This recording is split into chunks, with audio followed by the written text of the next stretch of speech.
The governor of Missouri is expected to sign a bill today that would require anyone under 17 to get parental consent before using a tanning bed.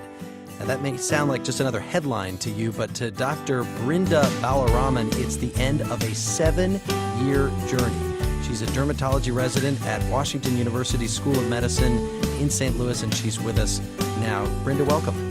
Thank you. Thanks for having me. Well, take us back to the beginning of this fight. You were 23 years old in medical school at the time that you got interested in these tanning booths and the risk of skin cancer. How did that happen? So I was a medical student at Washington University in St. Louis, and I was involved in an organization called SPOTS, or Sun Protection Outreach Teaching by Students. We went to schools in the community to teach children and teenagers about skin cancer and sun protective measures. And after our presentations, the classroom could approach us and ask questions or give us feedback. And during this time, I met a teenage girl who was battling melanoma that arose on her leg.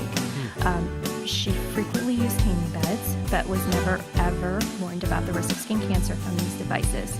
And she went on to tell me that she would have never used a tanning bed if she knew she could get melanoma. So what did you think was the problem at that point? What was it that you could do about it? Well, I think there was a lot of miseducation happening in the state of Missouri. Consumers, including teenagers, were not adequately informed about the risk of skin cancer. And her story, made me sad, because this otherwise healthy young girl was now forever stuck with this diagnosis of melanoma and its consequences, the least of which are doctor visits every 6 months for surveillance and the constant fear of the cancer coming back. And this could have been prevented if there was a ban for children under 18, or if she had been accurately informed about the risk of skin cancer prior to using tanning beds, or if there were requirements for parental consent.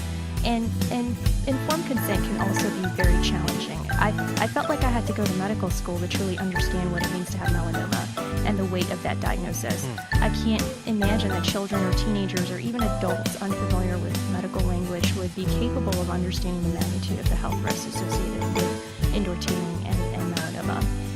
Melanoma is one of the most aggressive cancers. It truly becomes a lifetime diagnosis, and for some, a death sentence.